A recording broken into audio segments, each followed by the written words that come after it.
2025 উচ্চ মাধ্যমিক দর্শন পরীক্ষার শেষ মুহূর্তের প্রস্তুতি, মানে কিভাবে তোমরা পড়বে এবং কিভাবে পড়লে, কোন বিষয়গুলো পড়লে তোমরা পরীক্ষায় 80তে 80 পাবে, সঙ্গে 5টা সাবজেক্টের মধ্যে সবচেয়ে টপ নাম্বার থাকবে এই ফিলোসফিতে।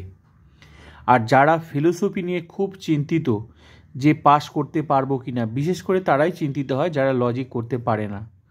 তো আমি গ্যারেন্টি দিয়ে বললাম, তুমি পাস শুধু না, তোমার এই 5টা সাবজেক্টের মধ্যে আমার এই ক্লাস করলে সবচেয়ে টপ নাম্বার থাকবে তোমার। পাস করার চিন্তা দূরে থাক, বলো র্যাঙ্ক করবে, র্যাঙ্ক গ্যারেন্টি দিয়ে বললাম। তো চলো মন দিয়ে ক্লাসটা করো। কি কি পড়তে হবে, কোন বিষয়গুলো পড়তে হবে, ঠিক আছে? তো প্রথম প্রশ্ন তোমাদের মন দিয়ে, সবাইকে বলছি মন দিয়ে ক্লাসটা করবে। আরেকটা কথা বলছি, যাদের ফুল টিউশন দরকার প্লেলিস্ট ভিজিট করো। প্রত্যেকটা যুক্তি থেকে আরোহমূলক দোষ 12টা অধ্যায় সম্পূর্ণ টিউশন কমপ্লিট। যে টিউশন তোমরা এতদিন টাকা দিয়ে পড়েছো সেই টিউশনটা এখানে পেয়ে যাবে, দেখে নেবে, মিলিয়ে নেবে অধ্যায় ধরে ধরে। ক্লিয়ার? তো এখন প্রশ্ন হলো কি, যে শেষ মুহূর্তের প্রস্তুতি তোমরা কিভাবে পড়বে, ঠিক আছে? কি কি বিষয়গুলো পড়বে। প্রথম প্রশ্ন তোমাদের, আমি আগে 8 মার্ক থেকে শুরু করি। প্রথম প্রশ্ন তোমাদের থাকবে, মন দিয়ে সবাইকেই বলছি, মন দিয়ে যারা লজিক নোটস করবে তাদের সবাইকেই বলছি, প্রথম প্রশ্ন তোমাদের থাকবে হচ্ছে বচন অধ্যায় থেকে। ক্লিয়ার? প্রথম প্রশ্ন থাকবে কোন অধ্যায় থেকে? বচন অধ্যায় থেকে। মন দিয়ে ক্লাসটা করো, বচন অধ্যায় থেকে। বচন অধ্যায় থেকে 2 ধরনের প্রশ্ন থাকবে পরীক্ষায়, একটা থাকবে 8 মার্কের লজিক, একটা থাকবে 8 মার্কের নোটস। তো এবার লজিক, এবারে যে লজিকটা আসবে সেটা হবে গুণ ও পরিমাণ থেকে। কি হবে? গুণ ও পরিমাণ থেকে, গুণ ও পরিমাণ থেকে। ক্লিয়ার? এই গুণ ও পরিমাণ থেকে যে প্রশ্নটা দেখছো, এই প্রশ্নটা পরীক্ষায় সেট হবে নিম্নলিখিত বাক্যগুলিকে তর্কবিদ্যাসম্মত আকারে রূপান্তরিত করে তাদের গুণ ও পরিমাণ উল্লেখ করো। তাহলে গুণ ও পরিমাণটা বেশি বেশি করে প্র্যাকটিস করো, 8-এ 8 পেয়ে যাবে। ক্লিয়ার? আর নোটসের জন্য কি পড়তে হবে? নোটসের জন্য মাত্র 3টা বিষয় লক্ষ্য রাখতে হবে। কি কি? এই বচন অধ্যায় থেকে কি কি বিষয়? একটা হচ্ছে পদের ব্যাপ্যতা সংক্রান্ত, মানে ব্যাপ্যতা সংক্রান্ত একটা নোটস। আর একটা কি? গুণ পরিমাণ থেকে একটা নোটস। আর একটা কি? একটা হচ্ছে পার্থক্য পড়তে হবে। কি? উদাহরণসহ নিরপেক্ষ সাপেক্ষ বচনের মধ্যে পার্থক্য আলোচনা করো। তাহলে প্রথম প্রশ্নটা আমি বলছি, প্রথম প্রশ্ন এখান থেকে লজিক হয়ে গেল। এটা লজিকটা এটা বেশি বেশি প্র্যাকটিস করো, 100% 8 মার্ক। এবার তুমি যদি পরীক্ষায় লজিক পারো তবেই লজিক করবে, যদি না পারো লজিক করবে না। তাই তোমাকে আমি বলে রাখছি, তুমি নোটটাও মুখস্থ করে রাখো। ক্লিয়ার? এবার নোট তাহলে কি? নোট 1 নাম্বারে পড়বে নিরপেক্ষ বচন বলতে কি বোঝো, নিরপেক্ষ ও সাপেক্ষ বচনের মধ্যে পার্থক্য উদাহরণসহ আলোচনা করো। ব্যাস, এটা একটা নোট। ব্যাপ্যতা সংক্রান্ত একটা নোট এখানে মনে রাখবে, কোনো নোটই কিন্তু একবারে 8 মার্কে দেবে না। যেমন এই অধ্যায় থেকে, যেমন তোমার মনে করো যে শর্ট প্রশ্ন আসবে, এমসিকিউতে আসবে, ওই যে এমসিকিউর প্রশ্নগুলো কিন্তু এখানে জুড়ে দিতে পারে। তাই এমন নয় যে যেগুলো তোমরা 8-এর জন্য পড়ছো সেখান থেকেই 8-এর জন্য সেট হবে। তাহলে কি হলো? তাহলে তোমার কি অসুবিধা হলো? না, তোমাকে তো এমনিও বচন অধ্যায় থেকে এমসিকিউ পড়তেই হচ্ছে, গুণ পরিমাণও পড়তে হচ্ছে। তাই এমসিকিউ যেগুলো পড়বে সেগুলোর থেকেও সেই টুকরো অংশ 1 নাম্বার, সেই অংশটা 8 মার্কে সেট করে দেবে। তাই অসুবিধার কোনো কারণ নেই। তো আমি যে বিষয়গুলো পড়ছি সেগুলো পড়লেই হবে। আবার সঙ্গে যে শর্ট প্রশ্নের যেগুলো পড়েছো সেই প্রশ্ন লেজুরগুলো কিন্তু এখানে জুড়ে দেয়। ক্লিয়ার? তবেই কিন্তু 8 মার্কে সেট, 1 1 2 1 করে করে 8 মার্কে সেট করবে। তাহলে কি হলো? একটা পদের ব্যাপ্যতা ছোট ছোট করে করবে। পদের ব্যাপ্যতা বলতে কি বোঝো? 4 প্রকার নিরপেক্ষ বচনে কোন কোন ব্যাপ্য হবে। এই যে পদের ব্যাপ্যতা সংক্রান্ত একটা নোটস টুকরো টুকরো করে। ক্লিয়ার? আর ব্যাপ্যতার নিয়মগুলো, এটা একটা। আর কি? গুণ পরিমাণ বলতে কি বোঝো? গুণ পরিমাণ অনুযায়ী শ্রেণীবিভাগ, গুণের অনুযায়ী শ্রেণীবিভাগ, পরিমাণ অনুযায়ী শ্রেণীবিভাগ। মোট কথা এই যে গুণ পরিমাণ থেকে, এটা একটা নোটস। গুণ অনুযায়ী শ্রেণীবিভাগ, গুণ বলতে কি বোঝো, পরিমাণ বলতে কি বোঝো, গুণ অনুযায়ী শ্রেণীবিভাগ, পরিমাণ, গুণ ও পরিমাণ মিলিয়ে শ্রেণীবিভাগ, এটা মিলে একটা হচ্ছে নোটস। ক্লিয়ার? ক্লিয়ার হয়ে গেল? তাহলে এই বিষয়গুলো নোটসের জন্য এইভাবে পড়বে। আর একটা কথা মনে রাখবে, যেগুলো তোমরা এমসিকিউর জন্য পড়ছো সেগুলো কিন্তু 8 মার্কে সেট হয়ে যেতে পারে, তাই এমসিকিউগুলো অবশ্যই পড়বে। ক্লিয়ার? তাহলে বচন অধ্যায় ক্লিয়ার হয়ে গেল। এবারে নেক্সট প্রশ্ন থাকবে কোন অধ্যায় থেকে? নেক্সট প্রশ্ন থাকবে কিন্তু অমাধ্যম অনুমান থেকে। অমাধ্যম অনুমান থেকে কী কী তোমরা বিষয়গুলো জোর দেবে, ঠিক আছে? অমাধ্যম অনুমান থেকে, অমাধ্যম অনুমান থেকে তোমাদেরকে দেখো, লজিক তো তোমাদেরকে সবই করতে হচ্ছে, কিন্তু তারপরেও তোমাদের কিছু কিছু বিষয় জোর দিতে হবে। অমাধ্যম অনুমানে মূল যে বিষয়টা লজিকটা, সেটা কিন্তু মনে রাখতে হবে আবর্তন ও বিবর্তন। এই যে আবর্তন ও বিবর্তন দুটা মিলিয়ে কিন্তু লজিক। ক্লিয়ার? তারপর কি বিবর্তন ও আবর্তন, এই যে এটা একটা লজিক। তারপর কি বিবর্তনের আবর্তন, এটা একটা লজিক। এই তিনটা লজিকের উপর জোর দিলেই আলটিমেটলি অমাধ্যম অনুমানে মেন লজিক কি? মেন লজিক হলো তোমার আবর্তন আর বিবর্তন, এগুলোকে মিলিয়ে বিভিন্ন ধরনের লজিকের হয়।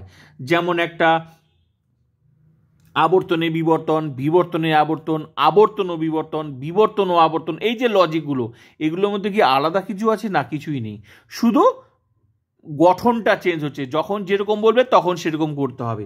তো ক্লিয়ার? তাহলে অমাধ্যম অনুমান দিয়ে কী কী লজিক প্র্যাকটিস করবে? আবর্তন ও বিবর্তন একটা লজিক, এটা কিন্তু একটাই লজিক, আবর্তন ও বিবর্তন মিলিত, যৌথ। ক্লিয়ার? তারপর কি বিবর্তন ও আবর্তন, এই যে আবর্তন ও বিবর্তন যে লজিকটা, তার উল্টাটা হচ্ছে বিবর্তন ও আবর্তন। তাহলে কি আবর্তন ও বিবর্তন লজিক শিখলে তুমি বিবর্তন আবর্তন পেরে যাচ্ছ। ক্লিয়ার? বিবর্তনে আবর্তনে তিনটা লজিক প্র্যাকটিস করো, ব্যাস 8 মার্কের জন্য কনফার্ম হয়ে গেল। এবার এই যে একটা কথা মনে রাখবে, এখান থেকে ভেরি ইন্টারেস্টিং, যারা পরীক্ষার নোট করবে, অনেকেই ভাবছে যে আমি তো নোট করব, তাই শুধু নোটের বিষয়গুলো মনে রাখবো। আমি একটা কথা বলছি, এসএকিউ যারা পড়বে না তারা কিন্তু বিশাল বিপদে পড়বে।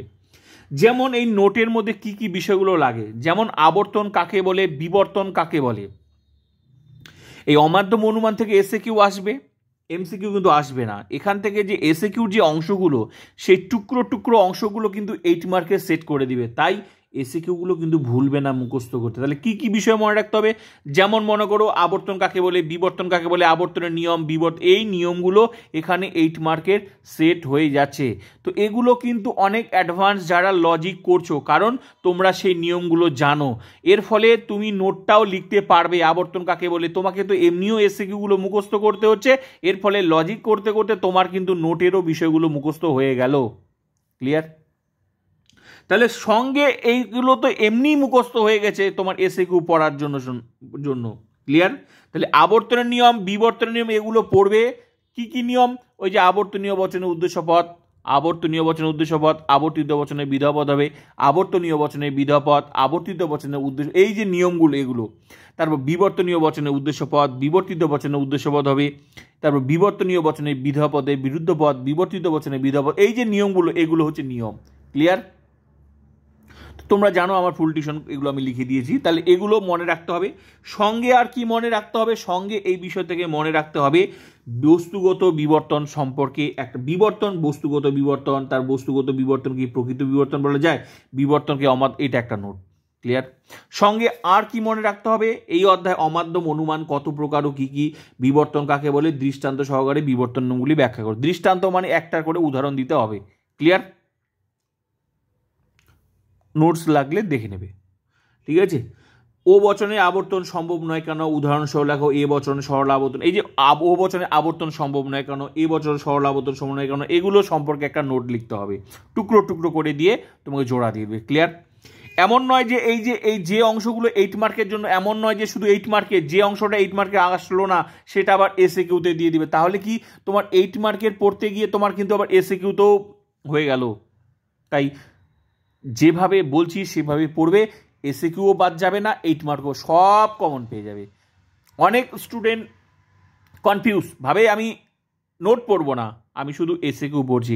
আরে বাবা, যেটা তুমি 8 মার্কের জন্য নোট পড়েছো সেই অংশটা তো 8 মার্কের, সবগুলো কি আসবে 8 মার্কে? না, আসবে না। তাহলে যে অংশটা আসলো না সেই অংশ থেকে এক টুকরো অংশ এসএকিউতে দিল, তখন তুমি কি করবে? কারণ তুমি তো 8 মার্কের নোটটা পড়োনি।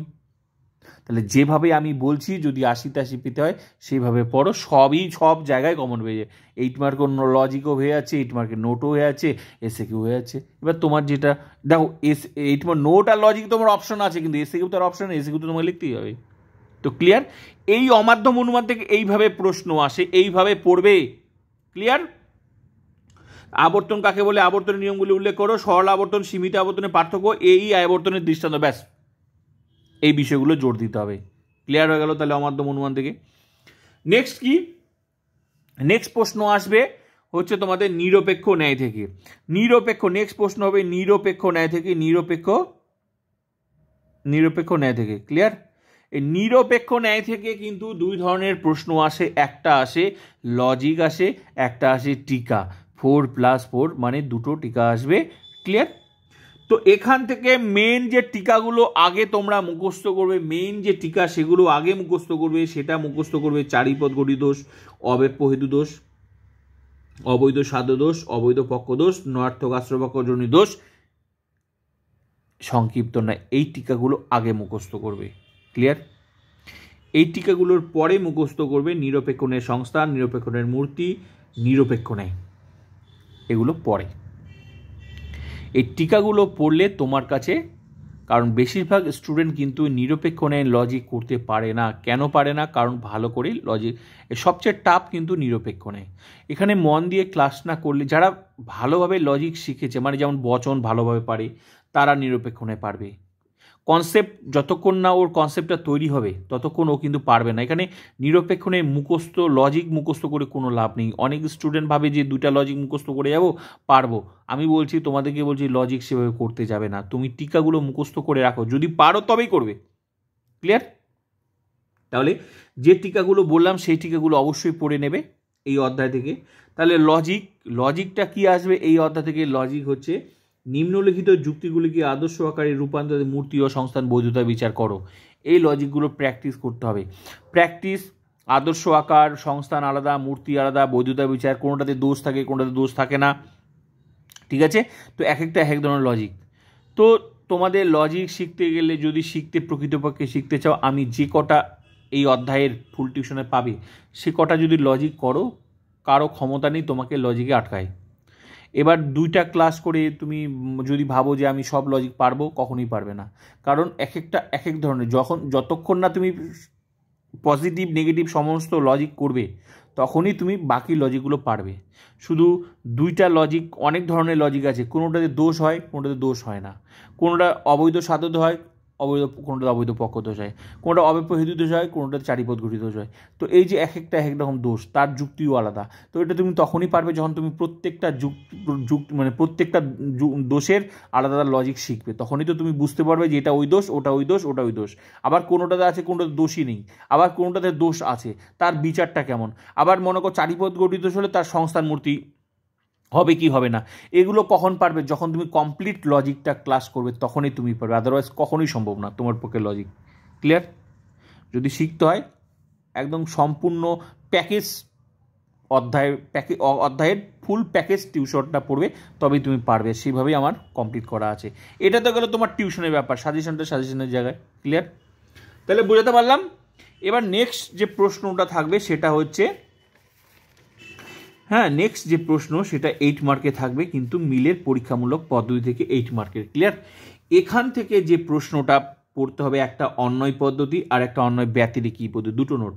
অনেক স্টুডেন্ট কিন্তু এখানে এই নোটটাকে কমন ভাবে যে একটাই নোট, অন্বয় পদ্ধতি আর অন্বয় ব্যতিরেকি একই নোট। না, অন্বয় পদ্ধতি আলাদা নোট, অন্বয় ব্যতিরেকি পদ্ধতি আলাদা নোট। ক্লিয়ার? তাহলে দুটো নোট পড়তে হবে। এই দুটো নোটই সেম বিষয়ে লক্ষ্য রাখতে হবে, সংজ্ঞা, আকার, দৃষ্টান্ত, সুবিধা দুটি, অসুবিধা দুটি, এই বিষয়গুলো মনে রাখতে হবে। দুটো নোটেরই সেম, এই বিষয়গুলো পড়তে হবে। অনেক স্টুডেন্ট পরীক্ষায় ভাবে যে আমি শুনেছি, ঠিক আছে, যে বেশিরভাগ টিচার শুধু ব্যাখ্যা লেখায়, ব্যাখ্যা বিশাল পেজকে পেজ, কিন্তু মূল বিষয়টা কিন্তু উল্লেখ করে না। তাই মূল বিষয়টা তুমি যতক্ষণ না উল্লেখ করবে, মূল বিষয় বলতে কি, এই প্রশ্নগুলোর মধ্যে মিলের অন্বয় পদ্ধতি আলোচনা করে এর মধ্যে তোমাকে উল্লেখ করতে হবে সংজ্ঞা, আকার, দৃষ্টান্ত, সুবিধা, অসুবিধা, প্রত্যেকটাতে আলাদা আলাদা করে নাম্বার। তাই তুমি যদি সংজ্ঞা হয়তো দিলে, সংজ্ঞায় 2 পেজ, আকার, সুবিধা, দৃষ্টান্ত এগুলো দিলে না, তাহলে তুমি কি ভেবেছো তুমি 8 পাবে? কখনোই পাবে না। তুমি ওই সংজ্ঞার জন্য 1 নাম্বার আছে তো একই পাবে, 2 পেজ লেখো তুমি একই পাবে। কিন্তু তুমি 3 লাইন করে, 2 লাইন করে, 4 লাইন করে লেখো সংজ্ঞা, আকার, দৃষ্টান্ত, সুবিধা দুটি, অসুবিধা দুটি, তুমি 8 পাবে। সঠিক জিনিসটা লিখতে হবে। তোমাকে বলিনি যে তোমাকে 10 পেজ লিখে তোমাকে দিতে হবে। তুমি শুধু খাতা ভর্তি করে দিলে নাম্বার সেভাবে কখনো হয় না, ঠিক আছে? তাই অল্প পড়েও নাম্বার ভালো পাওয়া যায়, এটা হলো এই বিষয়। ক্লিয়ার? তাহলে এই মিলের পরীক্ষামূলক পদ্ধতি থেকে সেভাবে পড়তে হবে। এই দুটো নোট পড়লে তোমার কাছে কোনো চিন্তা নেই। ক্লিয়ার? এখান থেকে আবার প্রশ্ন ঘুরিয়ে আসে, সে ঘুরিয়ে বলতে কীরকম? উদাহরণের সাহায্যে। সেটা উদাহরণ দেওয়া থাকবে, তোমাকে আইডেন্টিফাই করতে হবে। তো ওটা তোমার যদি টাফ মনে হয়ে যায় তাহলে তুমি সরাসরি একটা প্রশ্ন সরাসরি নাম বলে দিবে, যেমন মিলের অন্বয় পদ্ধতি আলোচনা করো, যেমন বলে দিল মিলের অন্বয় ব্যতিরেকি পদ্ধতি। এই দুটার মধ্যে যে কোনো একটা নাম সরাসরি আইডেন্টিফাই করা দেওয়া থাকবে আর একটা উদাহরণের সাহায্যে। তো তোমার যদি কঠিন মনে হয় উদাহরণটা আমি বুঝতে পারবো না কোনটা নোট বলতেছে, তাহলে অত দেখার দরকার নাই, দুটা নোট পড়ে নাও, একটা আইডেন্টিফাই করে দিবেই। ক্লিয়ার? নেক্সট প্রশ্ন থাকবে 8 মার্কের আরোহমূলক দোষ থেকে। এই যে আরোহমূলক দোষ থেকে এখানে কি আসবে? এখানেও দুটা প্রশ্ন আসবে। একটা আসবে 4+4 টিকা, এখানেও টিকা আসবে। আরেকটা কি আসবে? আরেকটা আসবে এখান থেকে কিন্তু উদাহরণের সাহায্যে, সেটাও কিন্তু উদাহরণের সাহায্যে আইডেন্টিফাই করতে হবে। তো এই যে এগুলোর এই যে আরোহমূলক দোষ, এটার কোনো সেরকম কোনো লজিক নেই। এটা তোমার বিষয়বস্তুটা বুঝতে হবে, তবেই তুমি বুঝতে পারবে। তো তখনই বুঝতে পারবে যখন তুমি প্রত্যেকটা টিকা সম্পর্কে ভালোভাবে জ্ঞান হবে, মুখস্থ করবে টিকাটা, তখনই তুমি এর বিষয়টা বুঝতে পারবে, আদারওয়াইজ সম্ভব নয়। তাহলে তোমার কিভাবে হবে, কি করবে? আমি বলছি টিকাগুলো মুখস্থ করে নাও। কি কি টিকা?